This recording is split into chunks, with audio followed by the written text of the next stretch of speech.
in the United States in regards to funding, spending throughout solicitations, contracts, RFPs, development, construction. So if you have a business, make sure that you tune in, because Mr. Range, I've known him for 25 plus years, a dear friend of mine.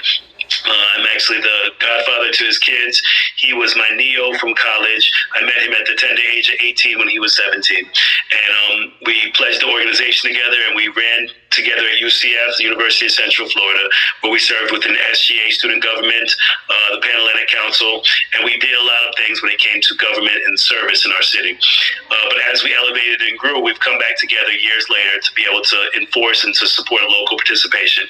Mr. Range has served as the board chair for Minorities for Medical Marijuana, and he has actually a written author for solicitations, for procurement, and for RFPs. So as a published author, he's taught me the way of how to make sure that we're benefiting from local participation, local spending, and the dollars that the government's actually spending, and how do we not get overseen or overlooked when it comes to making sure we're properly contracted.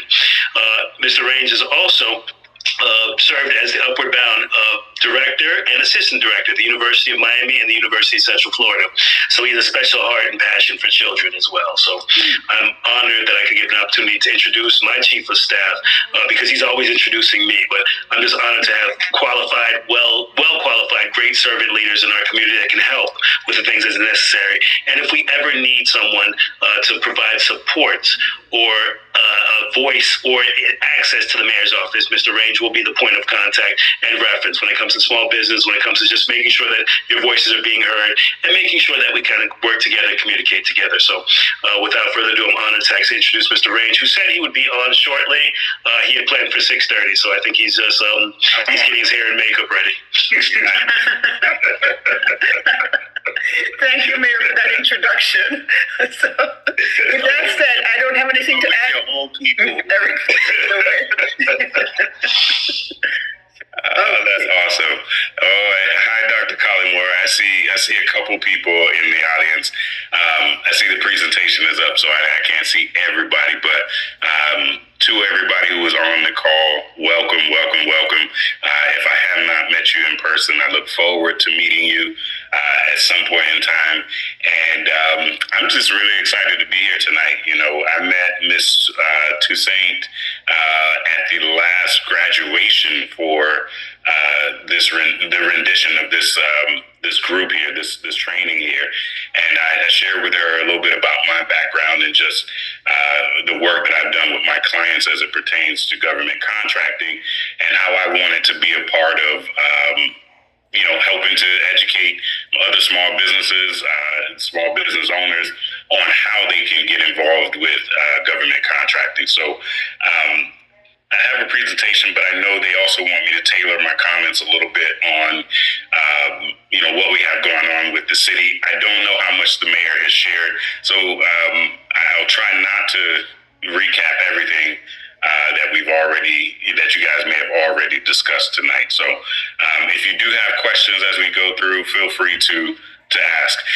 Why is it, I always like to share a little bit about my background so people understand, why you should even care what it is that I have to say. I've been writing government contracts and grants, essentially doing business with the government at the federal, state, and local level for 20 plus years. And in fact, most of my professional career has involved in some way working in the public sector, offering products and services to the U.S. government. I've written over $100 million worth of grants and contracts or contract bids that I've submitted to the federal government, to the state government, local government, as prime, as subcontractor, depending on the stage that my client was in, and as well as I've been successful in winning over 20 million in contracts as well. So I think that's important.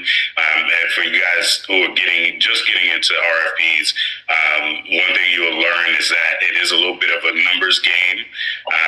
Obviously, there's a lot of opportunities out there, and you won't get them all.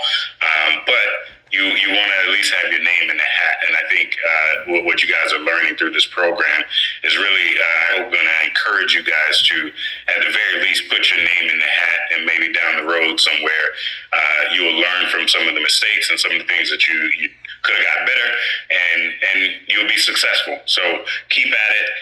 Again, I've worked at federal, state, and local level when it comes to doing business with the government. So that's why I think I have a little bit of something to share with you all this evening in regards to your RFPs. So you can go ahead and go to the next one. So the opportunity, why should you pay attention to this? We all have been through, if you're on this call, you've probably been through one, if not two, government shutdowns, recessions, all of these different things that happen that impact our economy and ultimately impacts our pockets and our day-to-day living. And so one of the things that I learned a long time ago is that our government at all levels is the largest purchaser of things in the world. The United States government at the federal level is the largest spender that exists on the planet. And then when you trickle that down to the state and the local level, you'll see that there's tons of money that's being spent, and it's our money. It's our taxpayer dollars that they are then allocating and spending in order to run the government, in order to provide services to you all as residents. And so I kind of look at it much like when I was in college and we paid into this student activity fees, right? So that was to go towards building the gym, go towards extracurricular activities, and whether you use it or not, you're still paying for it. And so I learned how to take advantage of those things, and that's why I think it's important for you guys to get involved in looking at how you can grow your business, sustain your business by working with the government at all levels. I have a book, but I'm not going to spend too much time on this. But if you are interested in diving a little bit deeper into this, I wrote this book primarily for folks who write a lot of contract bids and so on, who want to learn how to get better at it. But it's also a very short read. It's very digestible and easy for you. If you are somebody who's new to government contracts, this is a great place for you to start to understand how do you craft your bids to be successful. Okay, and it is on Amazon, so you can go check that out on Amazon. Feel free. One of the biggest things that you will learn if you do pick up that book, and just one of my biggest things when it comes to writing RFPs is being responsive. Responsiveness is really going to get you the contract. As this quote says here, compliance, this is a quote directly from the book, compliance gets you through the door, but your responsiveness is what earns you a seat at the table. And that's key.